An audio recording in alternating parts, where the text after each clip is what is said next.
Vince Minjares, welcome to the Way of Champions, man. So happy to have you on. Yeah, appreciate it. Thanks for having me. Really looking forward to the conversation. We've had some conversations over the phone, and then we were jabbering away here. I'm like, I got to hit record here soon enough. So I think we're gonna have a lot of stuff to talk about here today.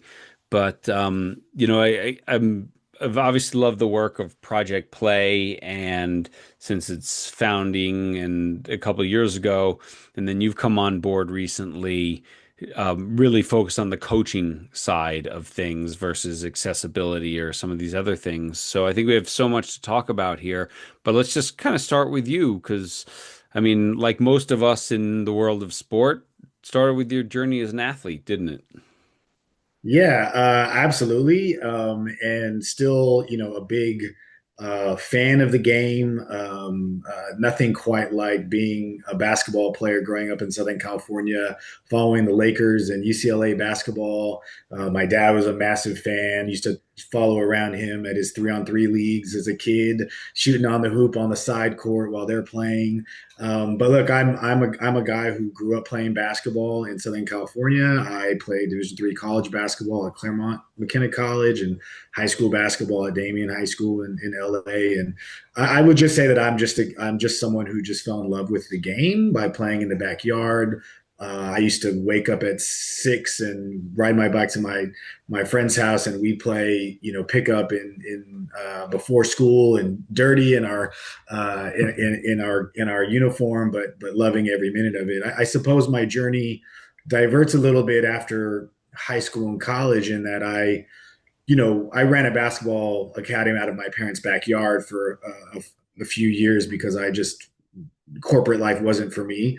Mhm. Um, and I fell in love with the process of coaching and working with young people and went back to grad school. I will say that I'm very indebted to Derek Van Reenen, who runs the Cultural Studies of Sport and Education program at UC Berkeley, which really set me on a journey Uh-huh. of studying the academic research in coaching, thinking about coaches as educators, really wanting to understand, how coaches facilitate learning in athletes, and that opened up a whole world of international research for me around coaching pedagogy and small sided games and really facilitating learning through scaffolding, asking questions, using the game as the teacher. I just really believe in that research because it also marries the practice of wanting to make sport engaging and fun, but also developmental. And that set me on a journey. I lived in New Zealand for 8 years. I did my PhD in coaching in New Zealand at AUT University. I spent some time working with a basketball coach, teaching him and working with him on a kind of small sided games coaching philosophy, Mhm. and exploring kind of the experience for the athletes. And I think that a lot of the work that I've done over the years has been trying to marry research into everyday practice for coaches. Uh, Mhm. that's kind of been now with Aspen, even though I'm not working directly with coaches in the same way, a lot of our work is about translating these important ideas about great coaching into systems and structures Yeah. uh, that serve their needs as developers and professionals in their own right. Well, I think what's interesting about your story is, first of all, right, you're lots of it, obviously, but you're 8 years in New Zealand because it's really hard that I don't even know. There's not very many sports coaching degrees in the US like there might be in Europe or in so coaching as a profession that therefore you get educated in is much more of an international thing than it is a North American thing. 100%. And I think, every step of the way before I moved to New Zealand to study coaching was needing to sort of manufacture my love of sports and coaching into an academic project or class. I just was always trying to find ways to make it about sport. And I think it's interesting because there's a conversation happening now about whether or not sports should be a major, and is that something that, certainly student athletes should be able to pursue. But I think personally, I was always looking for a way to study sport academically. Hmm. This just extended into coaching once I got into grad school and realized that was what I was passionate about. But the international infrastructure, the particularly Commonwealth countries, Canada, the UK, Australia, New Zealand, there's just a much stronger connection between the national governing bodies and the sport ecosystem and the academic work that's happening. I think you find more people who have studied, who then go into the field. And that was appealing to me. I struggled to figure out how I could study sort of my interest in the US. There are a very small number of academic programs focused on coaching. Most tend to be housed in a kinesiology program, which comes a little bit more of a sports science background. I was more education and Hmm. more pedagogy. And I think there was always a little bit of like, well, where does this fit? Where do I fit? And I Yeah. luckily found a nice home in New Zealand where they said, hey, come study what you want to study here. And then that just opened up an entirely new world of coach development and research and connections to local organizations, which I Well, found interesting. I think also you take a country like New Zealand or Australia or Sweden or Norway where they don't have vast amounts of athletes to dispose of in the pursuit of finding one good one. Right. So coaching has to be much more directed at like, okay, we have to be really effective. We don't want to lose anyone. If they're not a good fit for this sport, we should move them to this sport.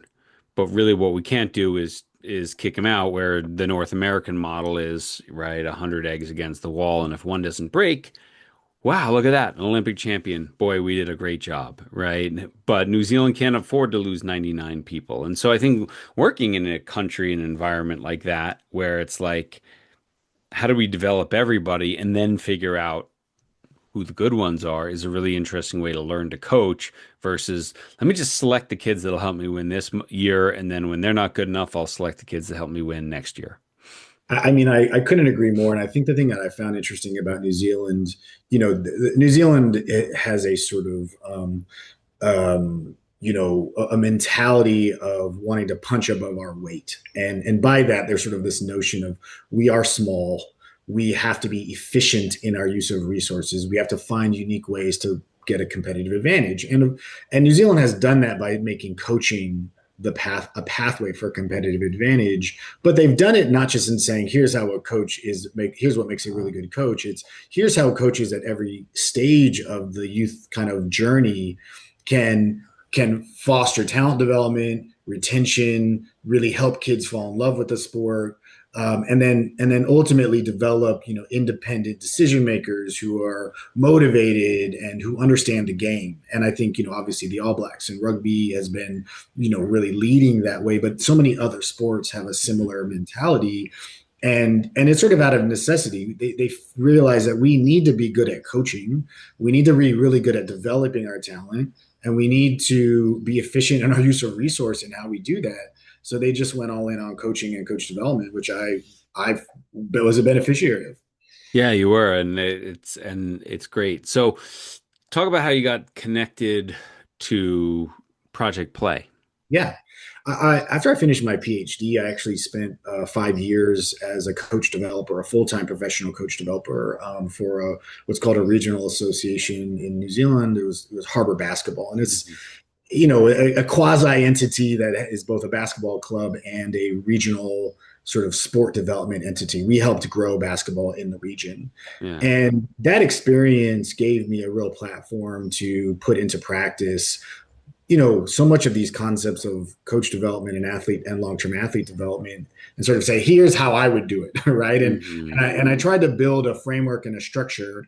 And the cool thing was that in that journey, I was still connected to people in the US. And as I was learning these things, I came across folks who, were interested in what I was doing or were connected to me. And so a mutual friend connected me to Tom Ferry, and, Tom being the open-minded, curious guy that he is, what are you doing up to in New Zealand, and what kind of things can they teach us? And that started a real friendship and a real partnership where we started talking and working through lots of the questions around coaching and coach development. What can we learn from New Zealand? What can we learn from my experience, of really implementing small-sided games as a coaching philosophy, of building holistic coach development systems that focus on, attracting and retaining coaches, and that basically said, hey, there might be an opportunity here. And I lucked into a role, and Tom said, hey, why don't you come back home and you can live in California and you can, help us sort of, get more into coaching. Because I know, Aspen and Project Play has been invested in coaching. Lots of folks have cared about coaching. I think there's been a big, rightfully so, focus on training of coaches. I think what I'm hoping to do and what I've been trying to do is continue to sort of expand that conversation towards, the larger kind of coach development frameworks that we've learned internationally and through the Mhm. research. Yeah, and so I think what's interesting when I was with Tom, Yeah. two thoughts popped to mind. When I was with Tom in France, um, one of the guys there was this guy John Lind, and he was the director of coach development for Sweden ice hockey. Again, a small country, can't lose anyone. How do we do it? But what he said is, you know, in some things we can be completely evidence based, and in Yeah. other things we can be evidence informed, right? Mm, Because there isn't maybe the clearest evidence, but we can use what we are learning to say, okay, maybe we need to do something different. What can we do to be ahead of the curve, right? If the US and Canada have 1.2 million hockey players and Sweden has 78,000, we can't do the same thing as them and think we're going to beat them, right? Because they just have too many players, right? So how can we be proactive, do different things? And maybe there's not research that says do this, because if there was, everyone would be doing it. But we can right. use some new stuff and do that. So I think that is like a really interesting thing to look at is, okay, how do we take some of this evidence, some of this Yeah. research, um, and jump into it. And then the other thing I think about right there is just this idea that, you know, the word coach developer is not a word you hear very often in the US, Yeah. where you hear tons about it and from every sport, all the work I've done in Ireland for the GAA and in all over Europe, in Australia and Asia. There's coach developers everywhere. You come here, you're like coach developer. Now there's, coach educators, they call themselves, right? USA Hockey's pretty good at it. US Soccer has it, but a lot of sports, Yeah. like there's no Yeah. one developing coaches anywhere. Yeah. I think it's you hit on a number of really, really important things there, John. I think that it's something we'd like to, I personally love to see change. And it's a topic that we have a conversation I have often with some of the partners that we work with, which is, you know, how coaching is a human relational practice, right? Hmm. It's about connecting with people. And even if you have a strong base of sports science and you know your skill, at the end of the day, your effectiveness depends on your ability to interact interpersonally with your players, with your coaches, and intrapersonally with yourself, right? Hmm. And that that's not sort of an off the shelf thing you learn how to do. You gotta do that through your own practice of reflection, trial and error, connecting with other people, talking about coaching, reading about coaching. And I think many people who have fallen in love with coaching um, probably do this without realizing they're doing this. Right. They just do it. They have a drinks with a friend, they have coffee with a mentor, they attend a Zoom and they write in a journal. All of those things I think we know help me coach. The question becomes, if we know that's how people grow as coaches, and if I'm a coach and I get better, that how do we systematize that in a way that feels sustainable, achievable, and translatable across settings? That is the much harder conversation Hmm. because we don't have any history doing it. We don't have any institutionalized coach development programming. We have it in pockets, we have it here or there, and like many of the challenges we have in the US, because everything is so fragmented, lacks strategic direction from a national body, we sort of hope that the people who are in power recognize this and understand this. And that's a place that I think we'd like to continue to support, because we sit in a unique space, kind of at a kind of 50,000-foot bird's eye view of the whole ecosystem. Can we maybe help kind of advance this work? And I think that some of the stuff we're doing in Million Coaches Challenge is starting to really get at these questions. Some of the work we've done with a number of our partners is really been about how do we how do we take the research, how do we implement it into our coaching systems in ways that are sustainable? And I think that's a hard question just because sustainability depends on what sport you are, what state you are, which coaches you're working with. It's complex. Well, in the US too, I mean, just throw in geography, Yep. right? Like it's such a massive place. And so if you're doing national level coach certification, where do you do it? And just the costs of it to bring in people to get yourself there, to do ongoing, find someone to go support a coach while he or she is doing their coach development work. It's just gets more and more expensive. Whereas if you're in Belgium, 3 hours later, you're on the other side of the country, right? So, it's so much easier to do. But you sent me a bunch of stuff, sort of Yeah. topics for discussion, and Yeah. one of the things that was just interesting is this idea of what even is coaching. Like Yeah. we don't even have a definition, a standard international definition for what is coaching. And then if we go beyond that, what is coaching? Well, what does it mean to be a professional coach? Does I do it? I just get paid? That doesn't make me a professional, right? Am I part of an association? Do I do continuing education? Do I get certified? All these sort of things. So it's like, what is a coach? And then what does it mean to be a professional? And I think, yeah, I mean, I think this is a great talking point in part because, you know, folks who are really invested in the professionalization of coaching conversation, because we throw it out a lot, coaches should be professionalized. Well, that begins with really setting boundaries on what we mean by a coach. And, Hmm. one of the interesting nuances that has happened is sport, what we think of as sport in many cases has been sort of like included in a broader umbrella term of sport and physical activity, right? And so most of the work on sport and coaching, from a research perspective, has tended to define coaches more as like, fostering individual and team improvement in relation to competition.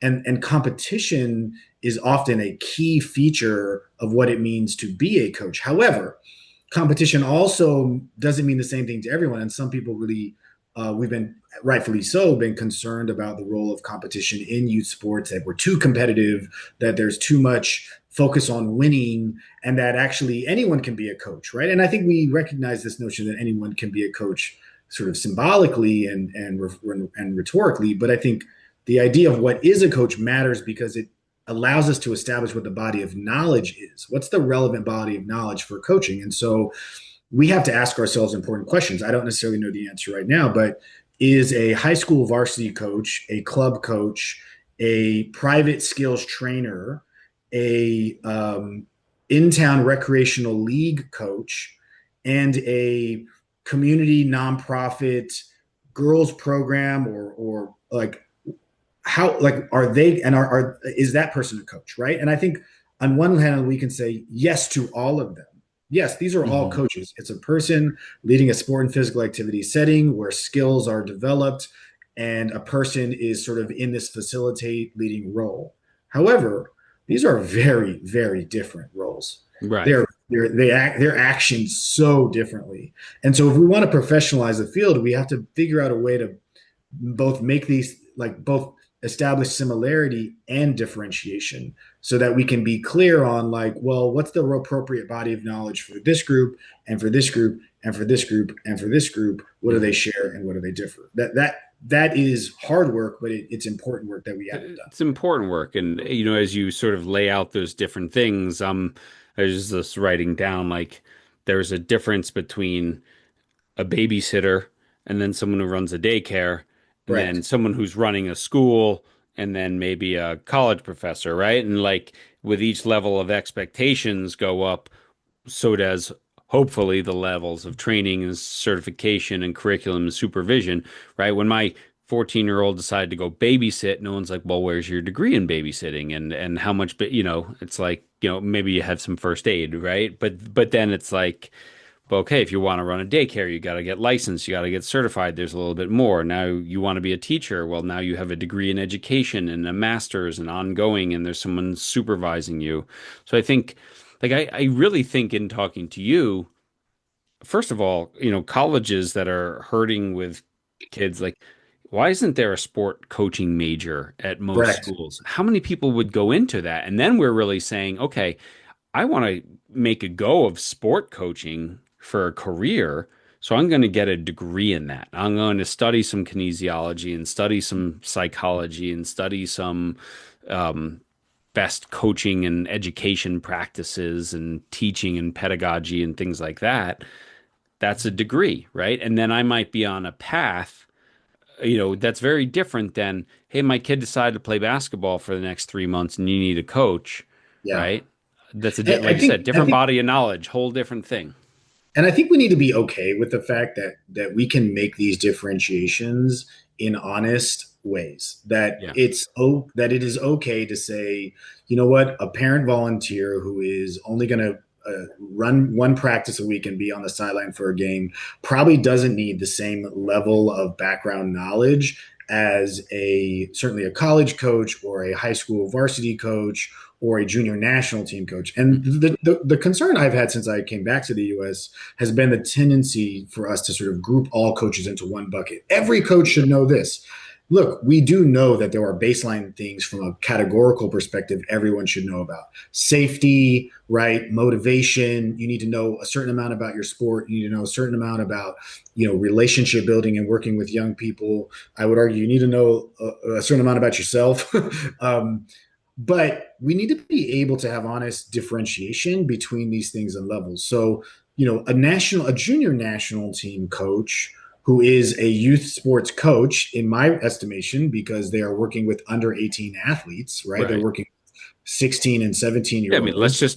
just define youth sports, right? Like there's another definition we don't really Correct. know what that means, you Yeah. know? Yeah. And I know Dion Kohler threw Yeah. out her definition when you spoke with her. But, I think in our context, thinking about coaching of young people below the age of 18, which is Right. really what I'm mainly focused on because we don't spend as much time on college coaching, um, is simply to say that we can and should do a better job of differentiating these roles. We can create a coherent framework that underpins all of them, but we Hmm. should differentiate the setting, the role, and the knowledge requirements for those roles. Then we can kind of get into this conversation that you're alluding to, which is what's the right method and delivery vehicle for educating them, and what are people willing to do versus what should we mandate or require them to do. And I think this is like talk about like a hard set of questions, right? Because I think I want to believe that there's a lot of people out there who would take a coaching major,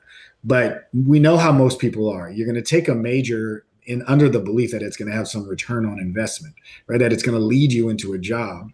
And so I would need the people who hire coaches to want to have a coach with a degree in Yeah. order for me to go down that path. Yeah. And so that opens up a dialogue. So I don't know that maybe, while I am someone admittedly who would love to see us get to a place where coaching is an established academic major in most universities, I think that we probably need to work our way into more robust certification programs Yeah. first, where Yeah. people are going to spend $1,000 or $5,000 because it actually makes me a better coach at the level I'm coaching, and that gives Hmm. me a competitive advantage both in the marketplace and with my teams. Hmm. That makes sense. So a varsity coach or the club coach of a under 17 team in a very sort of competitive arena would be someone who would make sense to probably do that. How do we pay for it becomes a whole sort of separate set of questions. I'd love to see education be tax deductible. If we want to see people study education, let's give them an incentive to do it financially. Let's cover the cost of education. Let's encourage people to study more. That's going to produce better coaches. Yeah. No, I completely agree. And I I think years ago, I was on just a little committee with Chris Snyder, who was at Nice, the USOC, and Chris. Awesome. it was Project Play was part of it. A guy named Kirk Anderson, who was with US Tennis and Nike, and putting together this thing called How to Coach Kids, right? Yep. Yep. And it was so funny to sit in some rooms and, okay, well, what's the 30-minute how to coach kids? And well, it should have this, should have this. And then you hash it out, and then the lawyers get a hold of it, right? Yeah. And then it's like, oh my God, you need all this compliance and sexual, protection of minors and first aid and concussion and whatever. And next thing you know, you're hours into it and you haven't even talked about coaching yet, right? And so Right. this is the issue of in our especially our North American very legalese society is Yeah. we want everything to be one size fits all when just like you go to get your driver's license, we all pass the basic minimum 20 question test, and then if you want to get a CDL because it's a career, well, then you take a different level of a test. And then if you want to learn how to drive an 18 wheeler, you take a different level. But we all started in the same place. And it's like, so Yeah. coaching should be the 20 question, you know what I mean? Like I what's the agree with really you. basic thing so you don't know something about the rules of the road. Yeah, and I definitely agree with you. And I think that, there's on Monday we had a conversation promoting, this national call to action that's come out of the Million Coaches Challenge, and it's a really important piece of work that I would encourage readers to have a look at because it's a really nice combination of things. But one of the conversations from a policy perspective, and Julie McCleary and Don Anderson Richer are two academics who really led this work. It We have to get to a place where we can simply establish mandatory minimums from an education and training perspective. And I'm a big fan of How to Coach Kids. We're biased. We helped kind of create it, obviously. But whether it's How to Coach Kids or some other set of courses or trainings, we just have to accept the fact that in order that getting on the field should have a set of minimums. Yeah. Should have A lot something of but can't have everything. and I think we also need to accept the fact that that's not enough for our Hmm. field to get to where we want it to go. There are baseline things. And I think speaking with John could say earlier, this idea of like, well, if do no harm is the first rule, then those early trainings should very clearly support the do no harm perspective on coaching. But it's not going to produce effective coaches. It's Yeah. not going to produce the world of coaches who both understand their sport, understand themselves, and understand how to interact well with the athletes of the specific age and stage they're working with and setting. So we are going to need tailored programming, and I give huge kudos to USTA because they've just released a massive new innovative approach to coach education that is super comprehensive in this way. They're saying here are the different coaching sort of typologies that are out there in tennis, and we are going to tailor our education to these subgroups, and we are going to offer them pathways for establishing base education and then progression over time. And I think we just need more of that, speaking the same language, moving in the same direction, but fitting the context that the coaches are in. And I do think there are people doing good work, trying to do this work now. Hmm. The issue is it's not widespread. It's in the places where they have either the motivation or the resource to do it. Right. And as one of the only countries without a national sport ministry and then therefore Correct. a national standard of coaching, well, then it's going to be left up to tennis is going to do this and soccer is going to do this and football is going to do this and hockey is going to do this. And then you never have the consistent sort of welcome to coaching. Here's what coaching is. Now insert sport, right? We insert sport and then layer on communication, motivation, Right. inspiration, coaching effectiveness later. And I love Jean Cote and I love, everyone went down after outliers and everything, the deliberate practice thing, and he Yeah, coined yeah, deliberate play. yeah, Like yeah, you'll never get to deliberate practice unless you have deliberate play. yes. And that's where it has to start with that enjoyment and love of sport and understanding of what makes it fun and what makes people come back. And that's what, so yes, do no harm, make sure they come back next year. That's job number one of a coach, right? And then can we layer on some effectiveness? Yeah, and I think when we think about kind of knowledge base and we think about what coaches need to know, I really do think that the conversation, all of the sort of like work that's been done on long-term athlete development, on deliberate play, on sampling, et cetera, is obviously crucial. I think if coaches really were able to spend time in that space, just understanding, how motivation works, growth and maturation, I think the conversation around things like relative age effect. Hmm. We did some of this in New Zealand. Actually, it was quite efficient. We ran this program called Good Sports, which was a community based coach education initiative, and it was a train the trainer program. And really, what it did was we trained uh, workshop facilitators to facilitate a 60-minute conversation with the people in the room who we assume to have no background knowledge on these Hmm. topics around two big things: motivation and long term athlete development. It Hmm. was not a sport specific conversation. And you know what? That program went from being sort of like a test case to a national program across the country over the course of effectively three years. Hmm. I don't think it has to be as that difficult. I think that programs like this can be created and done very simply. If you can get super clear on the teaching and learning practice that works for people, right? And I think there is a nuance here on teaching and learning of adults because we have gone full fledged with micro learning and online learning. And I know I'm kind of diverging a little bit here, but we have to the landscape's changing so much. Hmm. Uh, YouTube videos versus in person versus micro learning courses versus MOOCs versus in person mentoring style programming. Like we got to get a handle on what works and Hmm. when and for whom, Hmm. because I think if we assume that people are going to learn all these things through a 30-minute online course, I think we know the answer to that question. Hmm. It's an introduction, but it's not a deep learning experience. And we need our coaches to have deep learning experiences. So we've got to find the right kind of combination that works for our people. Yeah.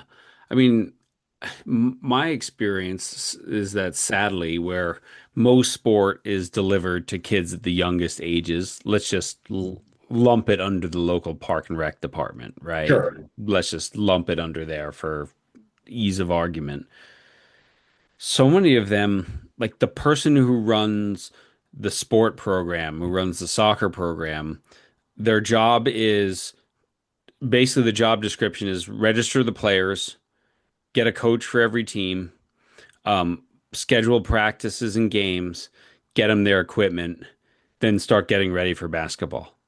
And there's no coach support, and say, oh no, we support the coaches. I just handed them this PDF that's 25 years old with a couple of practices, and that's how I've educated and supported the coaches, right? Instead of like, no, like, and then that's kids' first experience. And I think a lot of those moms and dads who are coaching in that environment, they actually want something.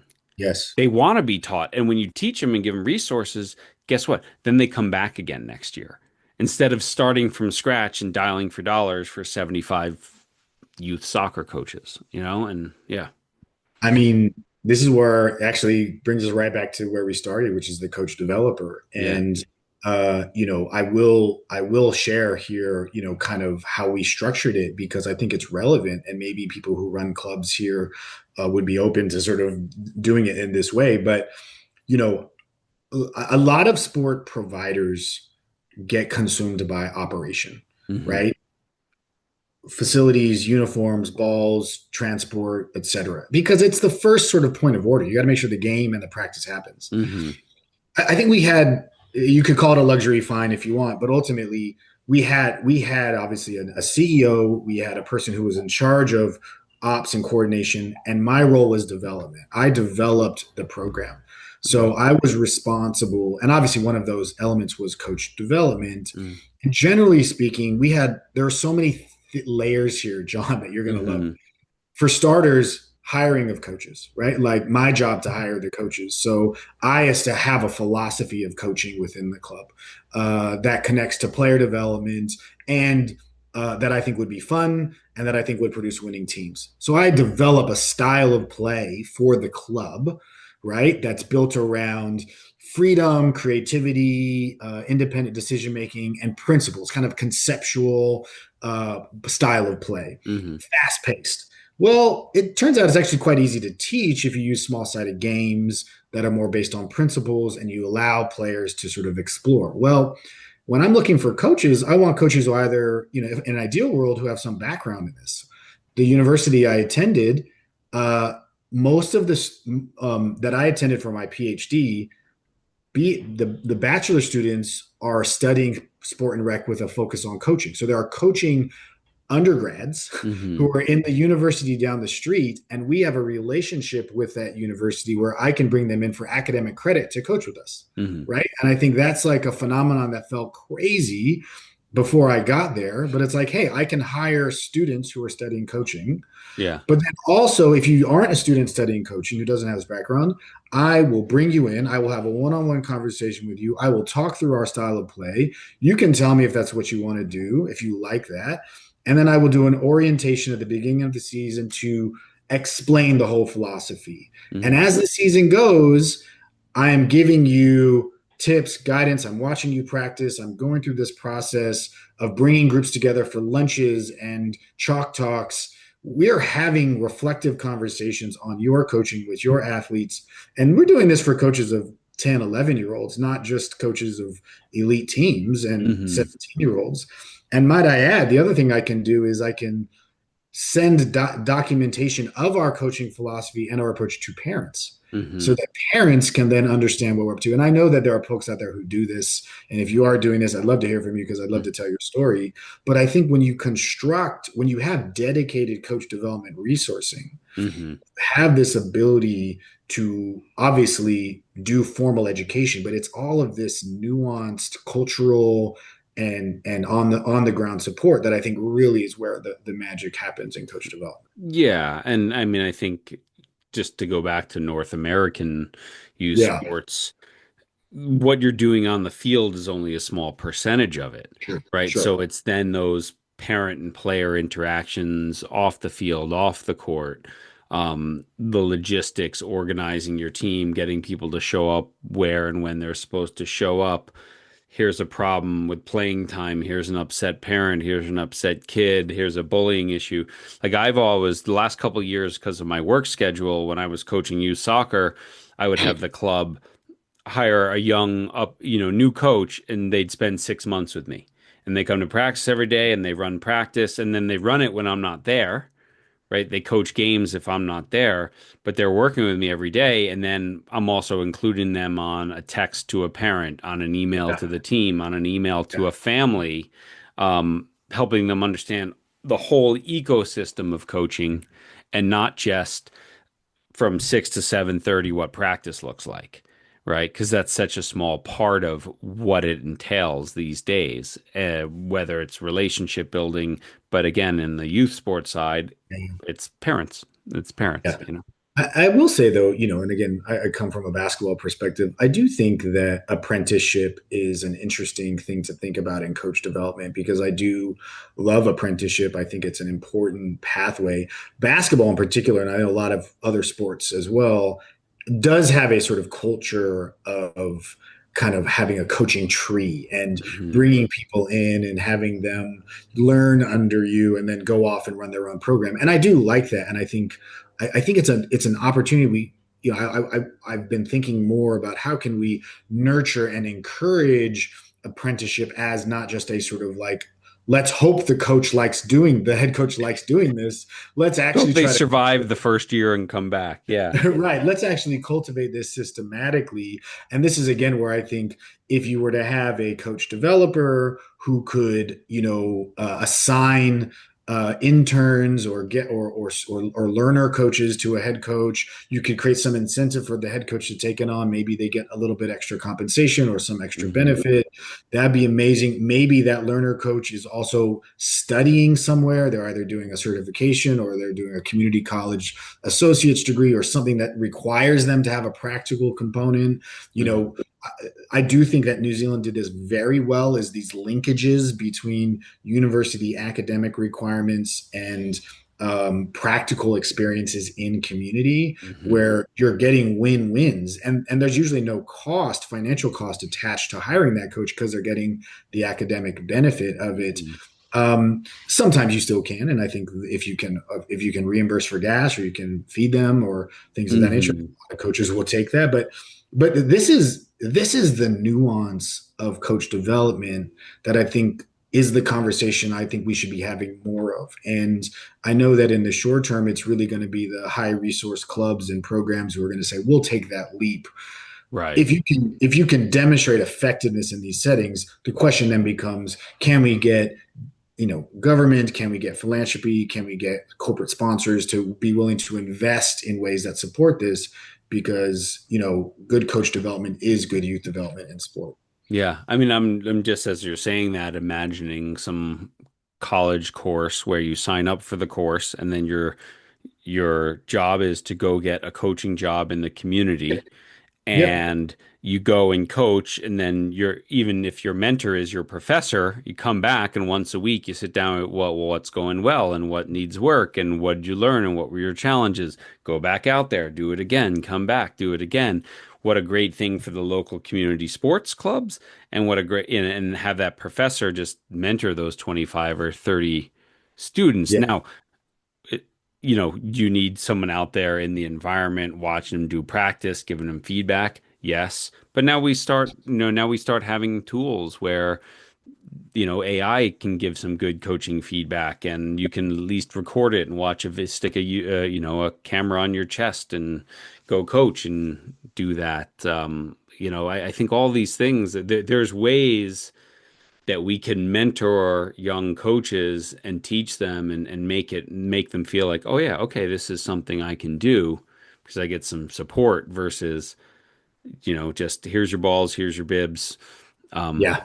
you know, I think it's a great point, and it makes me think about a couple of things. One is that the famous educational philosopher John Dewey said, you don't learn from experience, you learn from reflecting on experience. yeah. And we've known for some time that reflection is the sort of like trigger for learning and coach development. The question becomes, again, like, how do we facilitate reflection and who facilitates reflection? And what we love about traditional education, having a teacher or a professor or an instructor, is that they can facilitate reflection. They can Hmm. ask questions. They can create situations where you have to think about something, and it could be thinking about what you did last week, or it could be thinking about what you're going to do next week with your team. The point is that intentional facilitation of reflection is a key driver of learning in coaches. And uh, I I personally don't care if it's a teacher at a university, or if it's a paid coach developer in a club, or if it's your mentor who you have lunch with every other week. The main difference will be how intentional are they in their questions, and what direction does it move you in. So if you have a conversation with your mentor who actually is someone who's reinforcing toxic behavior by gaslighting parents and kids, that's probably not helpful like to your development. Hmm. But if you have a coach developer who understands the community, who has understands the direction that you're going, is invested in your future direction in your career, they might be they'd be able to sympathize and be compassionate towards what you're dealing with because they're in the same community with you. But they're also like, hey, let's keep focused. This is where you're going, in your career as a coach, and this is the skills that you need to learn and get better at in order to get to where you're trying to go. Maybe you want to coach in the G League, or maybe you want to coach in college, or maybe you want to run your own coaching business. Whatever it is, I can be intentional. And we also know that from our national coach survey, and this was the survey that Aspen did in partnership with Nike and Ohio State University, and the Susan Cran Exchange, that coaches who answer that survey about feedback, they're not getting feedback. Hmm. Only half of them say they get feedback regularly. Most of them are just left to their own I devices. was going to say half seems like a high number, not a low number. And it's like once during the season. It's not Yeah. even. It's not even like regular feedback, Yeah, right? yeah, yeah. So It's, there you it's, go, right? Yeah. it's a very infrequent practice. And again, I don't want to demonize people who run programs. We are talking. They're busy. They've got staff. This is an aspirational goal. Like what I'm Yeah, talking yeah. about, very aspirational. Yeah, I mean everyone's like you said, they're in that sort of Stephen Covey quadrant one, managing everything. No one's Mhm. leading and doing this. But I think, I really like that, the Dewey quote, and it's, reflecting on experience. And I say to coaches, like, okay, well, how do your athletes get better? What do you tell them to do? Go practice. Great. When's the last time you practiced coaching? Oh, last night. No, you didn't. You coached last night. But you didn't get any feedback on it. You didn't assess how you coach. You didn't reflect on it. You just coached. And tonight you're going to go coach again. Right. So if you want to get better, you need to practice coaching too. And there's lots of ways to do that now. But it can be as simple as record your session and have someone look at it and tell you what they thought. And how Right. about, and I'll do, on that exact note, because I was just going to say that, how about record yourself coaching and watch your body language, watch how you're responding. I will tell you that I've had this conversation with so many coaches, and the shock and utter disgust that comes, and some of it isn't necessarily like I did this awful thing. It's like I just hate the way I stand, or my vibe is giving off this when I thought I was giving off this, or I was like standing way too close to that official, or like whatever it is. And Yeah.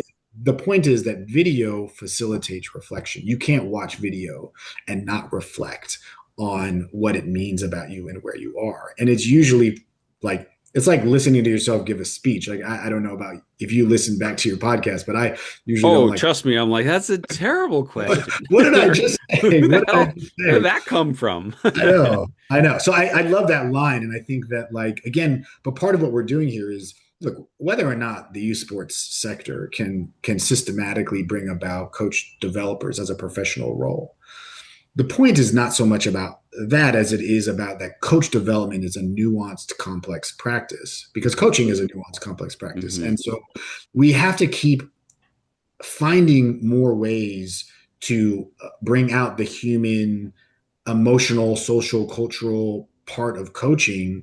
And again, that can be done through different means. The concern that I have is, again, I think we want our asynchronous online courses to come and introduce people to topics, but I think those courses are not going to be able to do the deep coach development that even a parent volunteer would need. Hmm. It's going to set them on a path. We then need the club, right? And we've been talking about this within the How to Coach Kids space is we want the club to get coaches to take the course, but Hmm. we also want the club or the program to then embed the course's ideas into the coaching philosophy Right. It's and got to whatever be coach development. reinforced and supported and Correct. taught to the parents as well Correct. and taught to the kids. Yeah, I hear you. Talk a little bit about because you've mentioned the Million Coach Yeah, Challenge. sure. So, and we have lots of international listeners, Yeah. but also Nice. probably plenty of American listeners who actually don't know what that is. Yeah, sure. Yeah, the Million Coach Challenge is an awesome initiative. So about 5 years ago, the Susan Cran Exchange, which is a philanthropy based out of Chicago, they've been really invested and committed to social emotional learning in young people. And they said, hey, look, we think there's an opportunity in sport to do it through coaches, and we'd like to see more coaches trained. It sort of has evolved over time, but ultimately it has been uh, uh, basically grants to coach education organizations to develop training in youth development for coaches with the goal of collectively through these separate trainings training 1 million coaches in the US. And so Mhm. we've kind of branded this as it's the Million Coaches Challenge because it's these now 18 organizations coming together through they're separate but aligned trainings to train 1 million coaches in youth Mhm. development. And we did it. FYI, we trained 1 million coaches. Aspen Institute is not a trainer. We've been a supporter of the Yeah. community.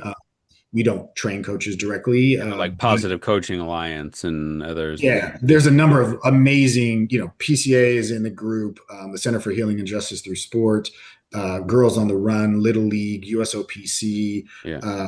many great entities who are in the space of directly training coaches. And we've been more of the kind of convener and supporter of the group. The thing that we've done the last couple of years in particular is been issuing these public statements on behalf of the group. So we don't write them, but we work with the group to produce them, and then we kind of edit them and make sure that they get out. But we did a belief statement. We wrote a long impact statement where we pulled together data from the different partners, and those each and their data showcased the impact that training was having.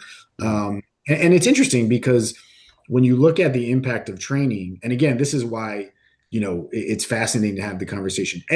All training is good training. So I think people need to understand that like all training is good training, mainly because if you get the right training to the right person at the right time, it's going to build their confidence. It's going to increase their knowledge. It's going to make them, it's going to create some shifts in their behavior.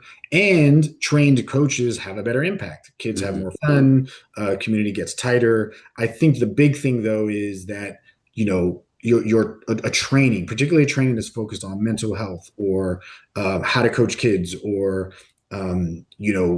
fostering belonging and connection, which is what a lot of these are focused on. It gives coaches confidence when they go out on the field at first. What we don't know is the long-term effect, right? So we know that after people complete this training, they have a great experience. They feel more confident going on the field. Because we don't have great data, we just don't know the long-term effect of a lot of the On the training. coach or the athlete or both? Both. Yeah. And which is an interesting piece because we've just this week, on National Coaches Day a month ago, we talked about it on Monday. This national call to action makes a couple important statements about where we are in our field, and one of them is around the state of coaching research and data. And one of the issues that we have in coaching research and data is we don't have the kind of systematic studies that are linking training and education to long-term impact on coach and youth participant. So, and it's for probably reasons people don't expect. They're more expensive, they're more time-consuming, they're more complex studies. So it's like, hey, we need them though, right? We need these studies because if we want to continue to carry on our argument that training and education matters, that we need coach developers, we need to show that training works and that education works and that intentional coach development works. Yeah. And that requires good research, more robust research, more innovative research. Yeah. And it works. I think there's ripple effects of how it works, right? More players return, Mhm. more coaches return. I mean that we don't talk. Well, I mean we talk about player retention a lot, but we don't talk about coach retention, and then we don't talk Yes. about obviously referee retention, which is a whole other I podcast, know. right? I But know. like, Don't get me started on that yeah, one. but I mean, coach retention is huge because we've put that training into them, and now we want to do 2.0. And so this is the other issue that I see sometimes is Yeah. okay, Vince comes back. I coached last year, had a good experience. Here I come back, and you regurgitate the same stuff you did to me last year instead Yeah. of like, okay, I did that last year. Where's 2.0? Like, Correct. And this is again the point, right? This is a really good point. We need progressive education that brings people on a journey in coaching. Obviously, first timers need a certain set of sort of introductory material, but we need to progress them over time. The question is, are you doing this systematically? Or are you doing this individually? I personally I'm not fussed. I just think we need coaches to want to feel invested in and supported. I think the interesting retention question is around, um, you know, I think I might have mentioned this to you before. I believe that retention is our best educational vehicle, right? If yeah. we want people to do more education, we need to retain them. And that's because there's only so much education you're going to be able to fit into the beginning of a coaching experience with your club. But if you retain them through a good first experience and they want to come back next year, there's a natural flow on into, okay, what am I going to do differently this year? How can I get better this year? What are some things I need to know about the next year? And I think that cycle should repeat itself. You can create this sort of like ritual of, and I think coaches who come back every year because they fell into it, they add something every off season. I think we know that is part of the coaching journey. The issue is, why are they coaching and what brings them back each year? And I think because we've been so historically reliant on parent coaches, hmm we sort of we keep going to the well and say, well, come back, we really need you. We haven't actually created an experience for people to make them want to coach in our community so that they want to keep doing this year after year. And look, I know that the conversation is going to go quickly to money because I think we all probably know that compensation is probably a key driver of Hmm. getting people in the door. And I think we've been advocates, and the Million Coaches Group Challenge Group has been advocates. They've for providing compensation where we can. I don't Hmm. think that compensation always has to mean salary. I think it can mean sometimes feeding people. I think it can mean reimbursing certain personal expenses. I think it Just can how about your mean kid gets to play for free next year if you come back your second season and usually coach? the most obvious one, right? Yeah. Discounts on your kids' enrollment fees. I, for one, would like to see us find ways to pull in non-parent coaches Yeah. more intentionally because I think that I think for all the reasons we know the challenges of being a parent coach. We try to do it as much as possible in New Zealand. I think we benefited from having the university with students who were studying coaching, so that was Hmm. like a big luxury. Hmm. But I think that there are ways we can offer certainly compensation, but there's also other reasons why people coach. And if we get into the conversation that the Surgeon General has been having about adult loneliness, we think about young people who maybe played the sport but love the game, they're fans of the game, but don't think they can coach because they maybe weren't an elite player or they aren't confident in their ability to work with kids. Those are the people we should be bringing in. Hey, we're gonna create community here. Hmm. Come and coach and be part of this community. And particularly young men who I think we know are we're really concerned about, and I think young women who know that they have an opportunity to impact young people through coaching. Hmm. I think that we leave our organizations on an island trying to figure this out for themselves. I think we can be more systematic collectively. But if we can get more folks to want to coach Hmm. because it's an experience that they enjoy, it doesn't make them broke. It is flexible with their lifestyle. It allows them to have a part-time job or whatever it may be. Um, and it's something they can feel confident in their ability to do.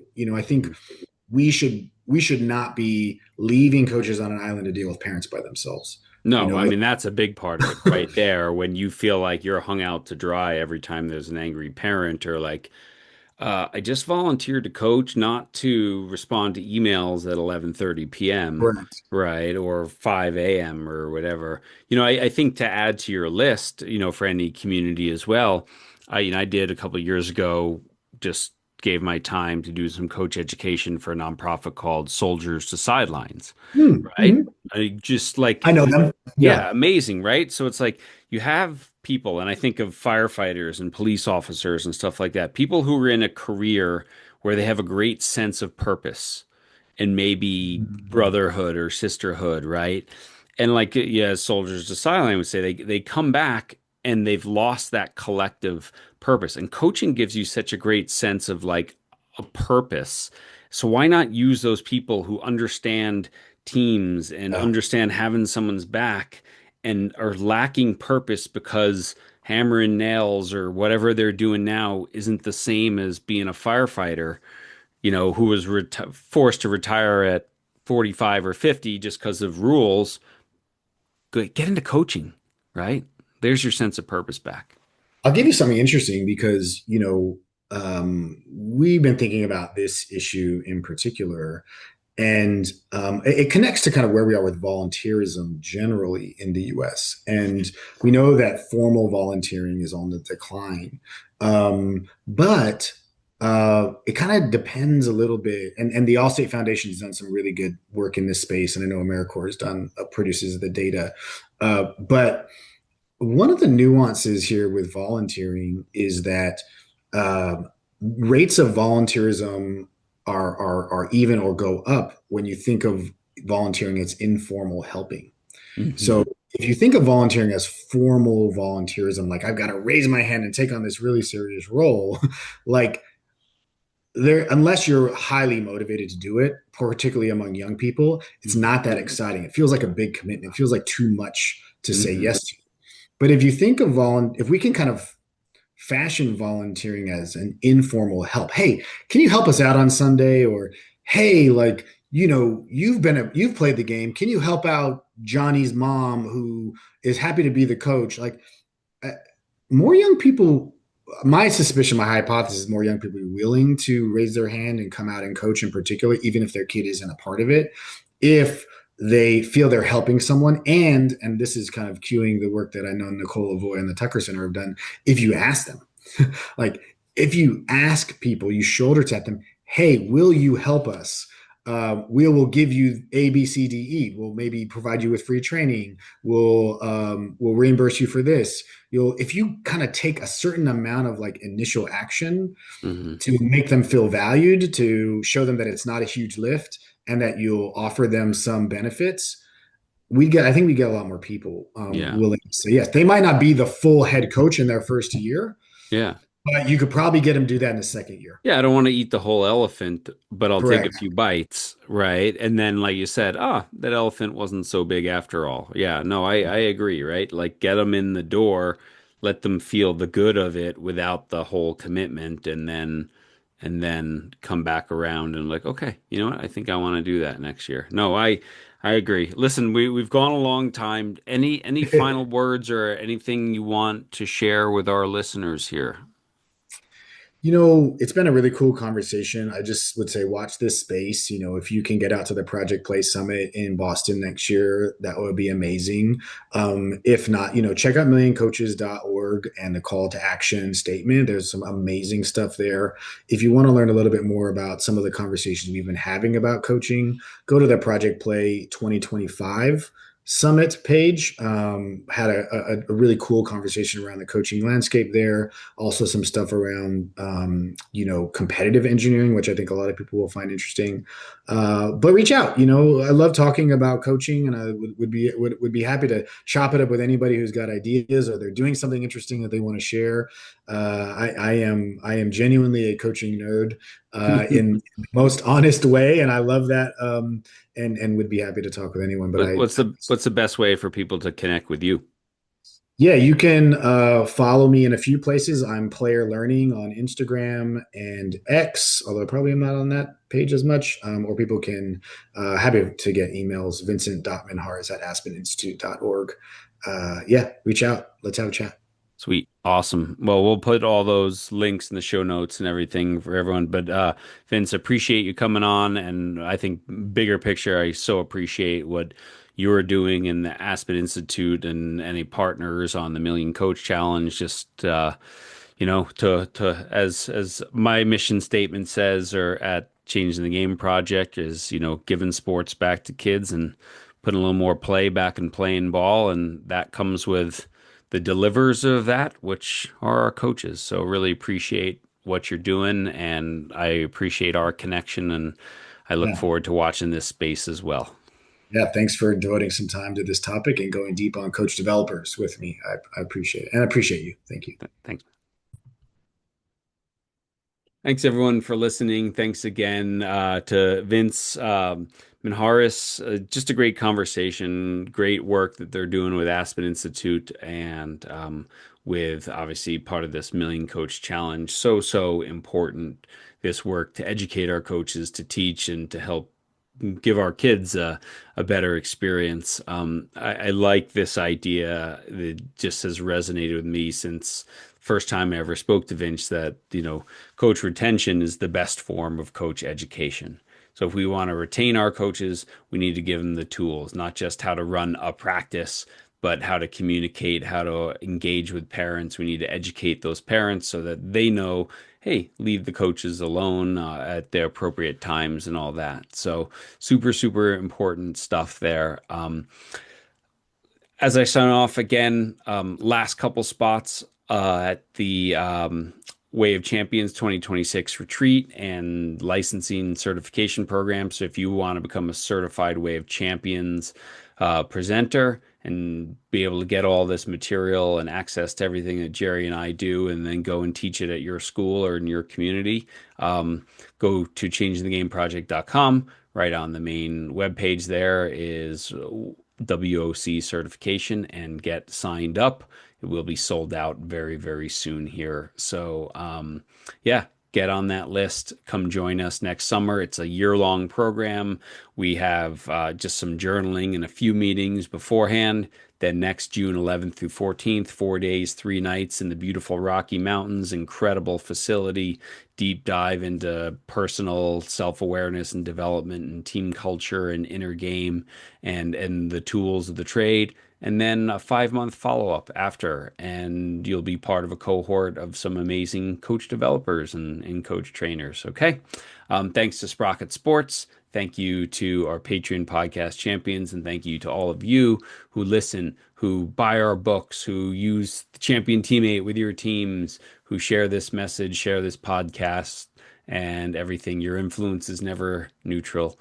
You're making a huge positive difference out there. So be aware of that influence. Keep making a difference. See you again next week, everybody.